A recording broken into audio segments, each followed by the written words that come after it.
Assalamualaikum warahmatullahi wabarakatuh. Perkenalkan, nama saya Muhammad Duyanas. Nomor NIM 2341010101019, kelas A5. Dan saya bergabung ke kelas A3 dikarenakan kelas saya full.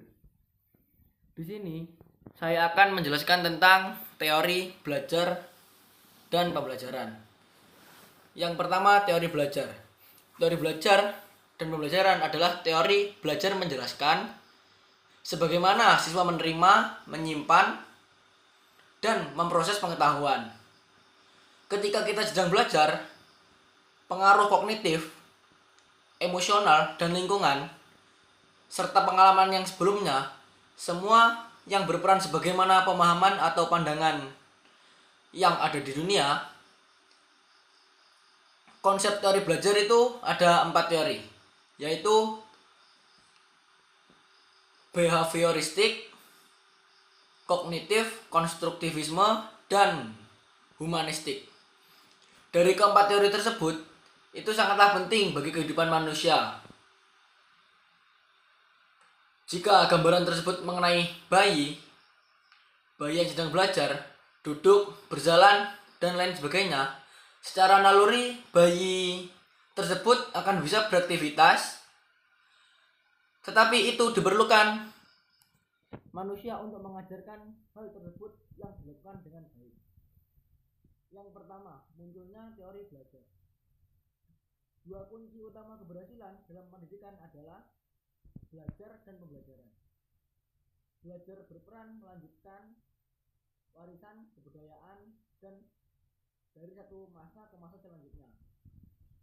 Maka untuk mempermudah peran tersebut, kita dibutuhkan sebuah teori belajar. Hal tersebut membuat pada awal abad 19, perhatian psikolog barat memunculkan teori yang cerdas, namun sayangnya tidak banyak memperhatikan mengenai akhlak. Teori belajar merupakan salah satu usaha pengajar dalam memberikan pemahaman kepada pelajar dengan mudah. Akan tetapi, dalam hal pelajar juga perlu berkeyakinan bahwa belajar dengan ketetapan, kebiasaan, dan sikap yang dimilikinya. Pentingnya teori belajar. Belajar merupakan kegiatan yang hari-hari manusia lakukan, entah itu sejak lahir maupun sampai dia menua. Tetap bisa manusia itu akan belajar tentang hal apa saja yang dia lakukan. Tapi belajar itu sangatlah penting, karena dengan kita belajar, satu proses yang kompleks baru terjadi pada semua orang serta berlangsung seumur hidup. Karena kompleks masalah belajar sangat banyak sekali teori-teori yang berusaha menjelaskan bagaimana proses belajar itu terjadi. Setiap teori belajar memiliki titik fokus yang akan menjadi pusat perhatian. Misalnya ada yang memberikan pada individu mereka, ada yang memberikan sumber informasi yang diolah dalam proses pembelajaran tersebut. Dan ada juga yang mementingkan dan mengembangkan dan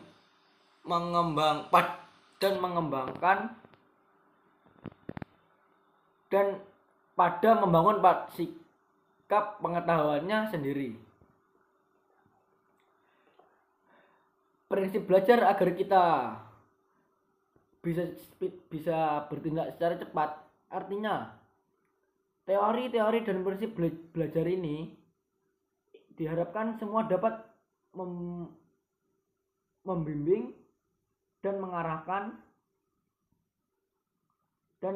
kita dalam melaksanakan teori belajar dan pembelajaran tersebut. Teori belajar Robert M. Dagner. Belajar adalah kemampuan yang terjadi dalam perubahan manusia. Setelah belajar secara terus-menerus dan dapat mengolahnya secara tepat, Gagner mempercayai bahwa belajar itu dapat dipengaruhi oleh dalam diri maupun luar diri kita.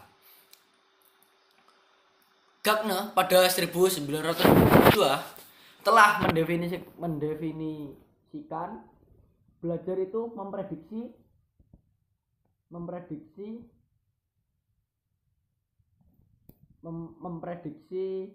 mendefinisikan belajar itu saling berinteraksi satu sama yang lain. Misalnya, menurut Gagner ada 5 kategori kemampuan belajar. 1. Keterampilan intelektual atau kemampuan seseorang untuk berinteraksi dengan lingkungannya. 2. Strategi atau siasat, bisa juga diartikan dengan akal atau tipu muslihat yang sudah direncanakan untuk mencapai maksud dan tujuan tertentu. Maksudnya dari 2 strategi ini, kita itu direncanakan untuk mencapai keinginan yang kita akan capai. Dan yang ketiga, informasi verbal, yaitu kemampuan untuk mengkomunikasikan secara lisan pengetahuannya tentang fakta-fakta. 4. Keterampilan motorik adalah keterampilan yang mengorganisasikan gerakan yang mulus, teratur, terbentuk tepat waktu. Sikap, yaitu dalam diri peserta didik memengaruhi dirinya untuk bertindak. Dengan sikap yang jelek kita akan terpengaruh oleh keburukannya kita sendiri. Soalnya sikap itu juga penting dalam kehidupan sehari-hari. Dari 5 kategori tersebut, Gagner berkata bahwa ada sebuah cara untuk memperoleh atau menguasai tentang 5 kategori tersebut. Di antaranya adalah kapabilitas seorang pendidik. Seorang pendidik tersebut menemukan 7 jenis media. Dengan itu, Gagner mengelompokkan jenis media pembelajaran. Di antaranya adalah benda untuk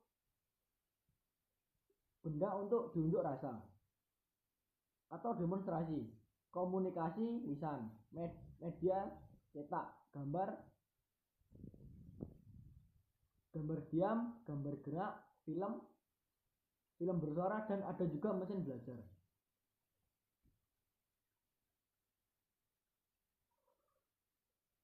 Berdasarkan kondisi eksternal dan internal, ada 3 cara proses belajar atau pembelajaran, dan ini juga disebut teori pemrosesan internal. Pemrosesan informasi. 1. Rangsangan pada panca indera akan disalurkan ke pusat syaraf yang akan memberi informasi. 2. Informasi, yaitu informasi yang salah satunya akan dibuang, ada yang disimpan dengan waktu pendek, dan ada juga yang disimpan dengan waktu jangka panjang. 3. Memori. Memori ini akan tercampur dengan memori sebelumnya dan dapat diungkap kembali setelah kita melakukan pembelajaran tersebut. Memungkinkan untuk siswa belajar dengan mudah dan menyenangkan untuk dapat siswa mencapai tujuan belajar dan sesuai harapan. Maksudnya, peserta didik itu akan nyaman dengan pembelajaran yang akan kita lakukan. Ya, pokoknya kita itu kayak menyenangkan hati seseorang pendidik terlebih dahulu. Kalau seorang pendidik itu senang kepada kita, peserta didik itu akan paham betul dengan kita. Apalagi dengan tujuan belajar untuk mencapai harapan yang diinginkan peserta didik tersebut. Pernyataan yang sering keluar ialah mengapa standar kompetensi harus diajarkan terlebih dahulu dan mendahului standar kompetensi lainnya. atas dasar apa penentuan itu? Apakah itu didasarkan hanya untuk pada hati kata guru, pada kata hati para guru dan pakar saja? Dan Gagna memberikan alasan untuk menjawab pertanyaan-pertanyaan tersebut dengan alasan pemecahan dan pengurutan materi-materi dengan selalu menanyakan pertanyaan ini. Pengetahuan apa yang lebih dahulu harus dikuasai peserta didik agar ia berhasil? Implikasi konsep hierarki sebagai belajar dan pembelajaran adalah hanya kita perlu melakukan analisis suatu prosedur dalam mengidentifikasi kompetensi yang dikuasai siswa atau mahasiswa. Dengan dijabarkan perilaku umum menjadi perilaku khusus yang secara baik-baik dan itu untuk mencapai tujuan, pelajaran, pengajaran atau bahkan perintah atau instruksi yang diberikan. Tetapi kata instruksional tidak diartikan dengan perintah, bisa juga disebut dengan pembelajaran. Di sini ada Gagna itu mengutarakan 8 cara untuk belajar matematika. Dan ini tipe belajar secara langkah-langkah dari serangkaian tipe belajar, yaitu 1. Belajar sinyal, 2. Belajar objek atau peristiwa yang memunculkan perilaku dari suatu organisme. 3. Belajar dengan kumpulan teman yang memiliki kepentingan bersama sehingga dibutuhkan hubungan atau gagasan kegiatan yang diperlukan. Maksudnya dari nomor 3 ini, belajar dengan sekumpulan, maksudnya ada 4 orang, itu menjelaskan tentang apa yang harus kita lakukan untuk kedepannya, kepentingannya yang bersama untuk mencapai tujuan dan kepentingan yang bersama, itu maksudnya. Dan nomor 4, belajar asosiasi verbal. Belajar yang kelima, belajar suatu perbuatan, praktik atau kebijakan yang memperlakukan kelompok. 6. Belajar konsep. Belajar konsep atau yang disebut abstrak, entitas mental yang universal yang merujuk pada kategori kejadian. 7. Pelajar atau aturan kaidah-kaidah. 8. Belajar memecahkan masalah.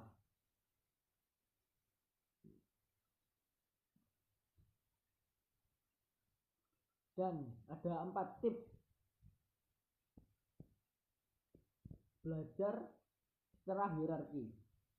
1. Untuk mengembangkan kemampuan gerak tubuh yang perkembangan anak-anak keseluruhan. 2. Memberikan gambaran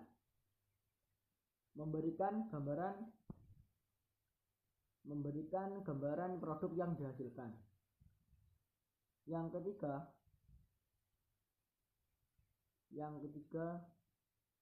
kedua, memberikan gambaran produk yang dihasilkan. Adapun pentingnya konsep teori belajar dalam pendidikan terbagi menjadi beberapa aspek. 1.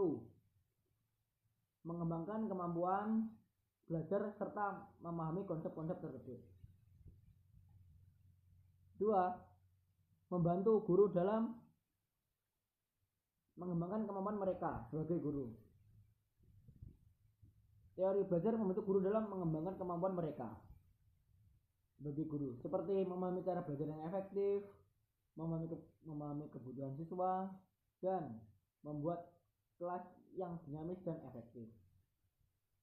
Yang ketiga, membantu dalam pengembangan pendidikan yang efektif. Yang keempat, membantu dalam mengembangkan kemampuan siswa.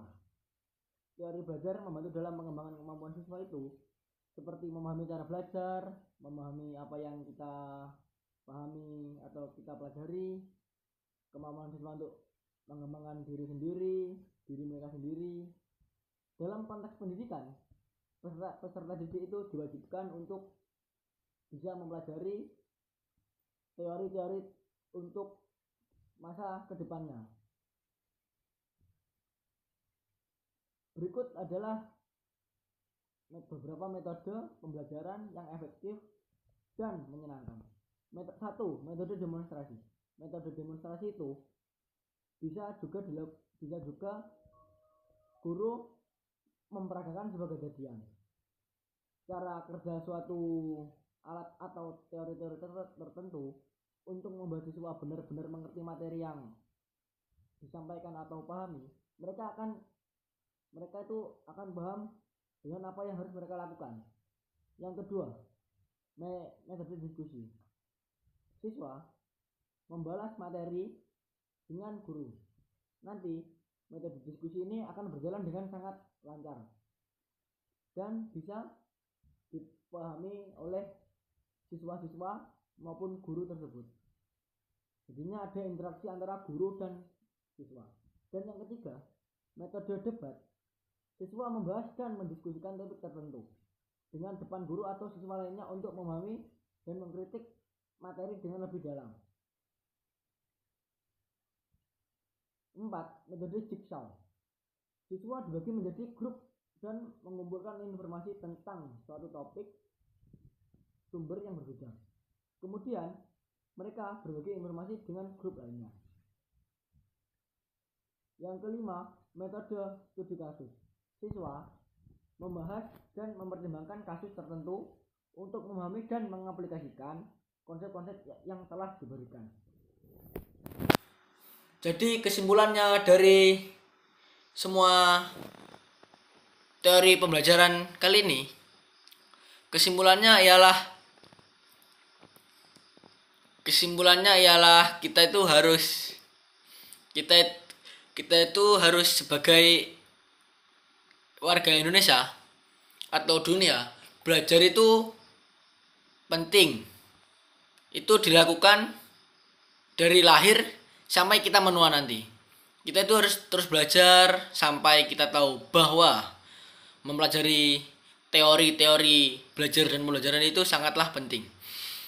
Teori belajar adalah sarana untuk membantu dalam mengerti bagaimana proses terjadinya belajar terjadi pada seseorang, sehingga pemahaman tentang berbagai teori belajar akan membantu guru melaksanakan proses pembelajaran dengan baik, efektif. Guru melaksanakan proses pembelajaran dengan baik, efektif, efisien, itu akan membuat siswa juga ingin terlihat baik di depan guru. Jadinya prinsip-prinsip pembelajaran yang mendidik, setidaknya guru bisa memahami apa saja sebenarnya proses belajar yang terjadi pada peserta didik. Sekian dari saya. Kalau ada salah kata maupun kata-kata yang tidak enak didengar, saya mohon maaf atas kesalahan saya. Saya masih belum memahami secara pasti untuk mendalami teori-teori tentang belajar dan pembelajaran tersebut. Di sini saya juga minta maaf atas omongan saya yang tidak